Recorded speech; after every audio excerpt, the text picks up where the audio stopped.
and his own team in Oshun, they are doing their serious grassroots mobilization, according to them, in one of their gatherings, which was like a day or so ago.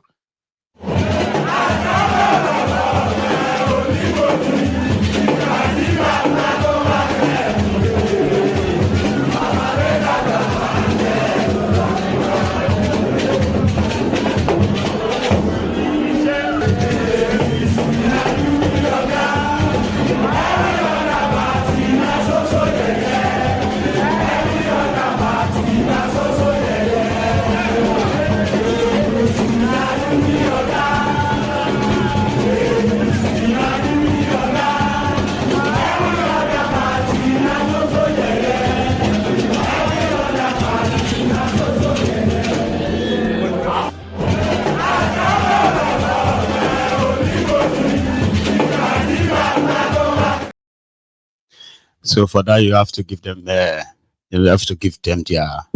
flower for that. They can formulate any song, anytime, any day, with any party. They can be PDP this morning, and they can just be APC in the evening, and maybe something else by night. Now that is them moving on their own, the HDC, right? The PDP, Jerry Ghana, was also with Charles, and this time they were talking about their effort in, luring Obi back to PDP and possibly making him their presidential candidate in the 2027 race. So Charles now said, "How do you really think this is going to play out? Like, let's say Obi, Atif could become their candidate in ADC, and Obi ended up with them in PDP, and Tifnumbu remaining in his APC. Isn't that going to be a repetition of what they had then?" But here is what Jerry Ghana had to say, as usual. And there's another one. So I cannot definitely say I see what you mean. But they're exciting. They are good. But they are nice. If let's speculate, if by some freak of circumstance, the PDP gives the ticket to Peter Obi, and the ADC gives the ticket to Atiku Abubakar, as is being speculated, isn't that just going to amount to a repeat of what happened in 2023, where Obi and Atiku divided the opposition vote and consequently handed victory to Tinubu? No, it will be something else, because you see, the parties have changed. The PDP is on ground. Peter Obi now will not be on Labour. He will now be on the PDP. The PDP is, look, but Atiku Abubakar, who is claiming to be one of the inheritors of Muhammadu Buhari's 12 million votes, will be in the ADC. I'm a researcher. Right. And I research opinions. And believe you me, in the northern states, Peter Obi under the PDP would defeat any candidate up here, because our people are very fair-minded. They say, "No, look, it's the turn of the South. In 2031, it will be the turn of the South," and they are getting ready. So there is that very powerful process. Our people are very fair-minded. They are very just. We are building a nation. We don't want people to ruin this opportunity, because you see, the move we made in 1990 resolved the June 12th thing. It was very, very vicious. But when we came, we said, this is not right. When we made that move, Obasanjo has been president. Tinubu now, who was in the trenches then, is now president. We now have the Nigerian nation back. And people say now it has worked. The founding fathers were wise. So therefore, if it is the turn of the South, please give it to the South. Right. Now, I don't know what last year you were in Adama. Atiku comes from Adama. There is the PDP government in place in Adama. And it's real in place. It's governing. It's popular. It's powerful. How many people have gone with him? Okay. Or we have 3 governors in the whole of the Northeast, where he comes from. In Bauchi, in Taraba, in Adamawa, and with the kind of moves that are going on, we are very strong again in Borno, and Yobe, and Gombe, the southern part where I've been always there. What I'm now saying, even in the zone where he comes from, there will be very, very serious contention. So we're not saying that it's not strong, but Peter will be far, far stronger. And we have a better candidate even than Peter. Okay. Well, on that note... You won't need a car to travel. You won't need an aeroplane to travel. You will just say, I want to go to London. And you'll be in London. Either you believe it or not. The time is coming when you won't need you. Old man, oh. So, he's a researcher, and he strongly believes that with PDP and Peter Obi, the victory is certain. The coast will be clear. I mean, I don't understand that though, but yeah. But there is another person who went further to explain the kind of fortune that PDP would sort of like inherit if Peter Obi decides to join them. Another toaster. Now listen.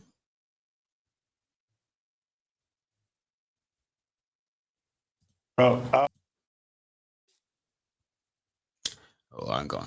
So, considering the current state of the PDP at the moment, some analysts are wondering why Peter Obi would want to return to the party.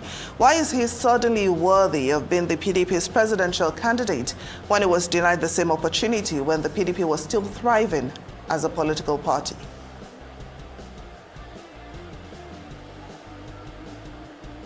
Well, first of all, I am not sure anyone denied Peter Obi the ticket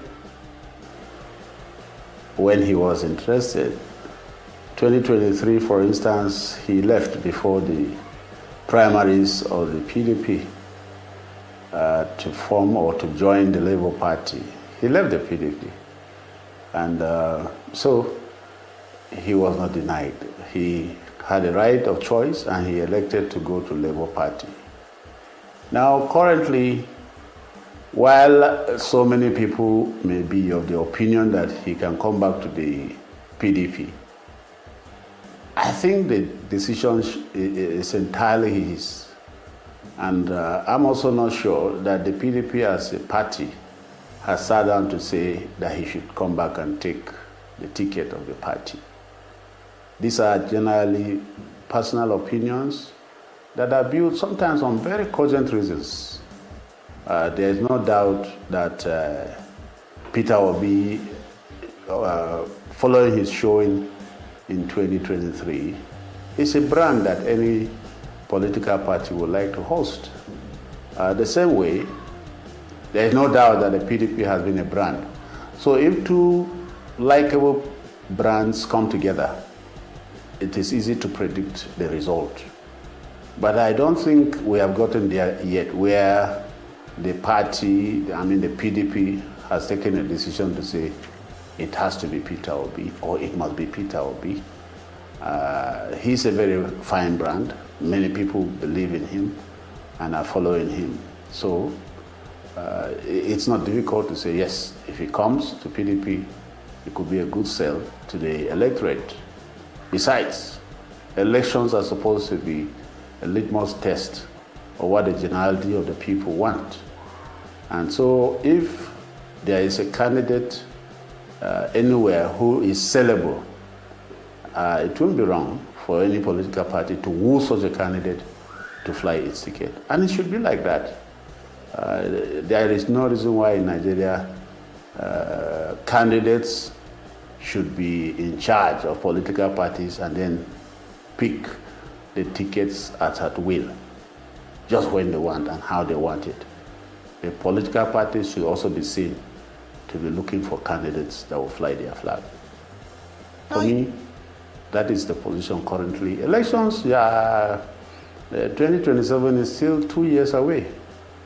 And I'm sure there are many, many candidates that will show up very soon.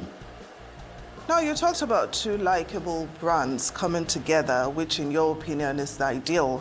But according to ADC spokesman Bolaji Abdullahi, he says the jugular of the PDP is in the hands of the ruling party, and Peter Obi, more than anyone else, would know that he cannot take the risk of going back to the PDP. I'd like you to react to this.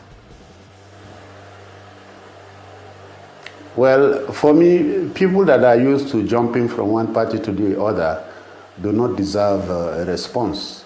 Bolaji Abdullahi is one who has been jumping from one political party to the other, depending on who will give him appointment. He was a minister, he was this and that, under different platforms. So these are the kind of politicians I don't really bother myself about, because they are seekers of office. They are not ideal people who should determine political discussion. Their major brand or their major concern is how to grab power, how to get office. And I don't have a lot of respect for them, but that is their style. Maybe Nigeria makes it possible for people to jump. They are here in the morning, by evening tomorrow they are somewhere else, depending on where they think their transactions will bear fruit. I don't believe that. That was him going on for Bolaji Abdullahi. So how is the APC themselves? How are they faring? There is one more there is one more PDP leader. Remember that guy that met Obi last week, the former governor of Niger State, Babangida Aliyu. He was on Channels television this evening, where he was defending Tifnumbu. Because according to him, Tifnumbu is doing so well. They're taking decisions, he's doing well. Tifnumbu's problem is just that they don't know how to communicate what they are doing to Nigerians, like communicate it to you, tell you what they are doing. That's their problem. So, and he also said, if all of una could endure Bokwari for 8 years. I mean, come on, you don't do 2 and yeah, I mean, you've done 2 already. So all you have left is just 6 years. You will be able to endure Kolu for another 8 years. You should. That's what he said. So you all know that anyone who is even asking Obi to come to their PDP is like a clown, because the PDP governors themselves, half of them that are left, they are with Tifnumbu, if not all of them, except for maybe 1 or 2 who are doing their second term. And they themselves are looking for a chance to probably be the candidate of a PDP presidential candidate. Bala Muhammad in Bauchi, Soloma Kinde in Ibadan. These 2, they want to be presidential candidate of PDP too. So Werewike is maybe Werewike is clear, because Werewike has made it very clear that Tifnumbu, nobody go change Tifnumbu. Even when Werewike said that the PDP should zone their presidential ticket to the south, now they have done that, I believe. So Werewike, excuse me, I need to my thoughts.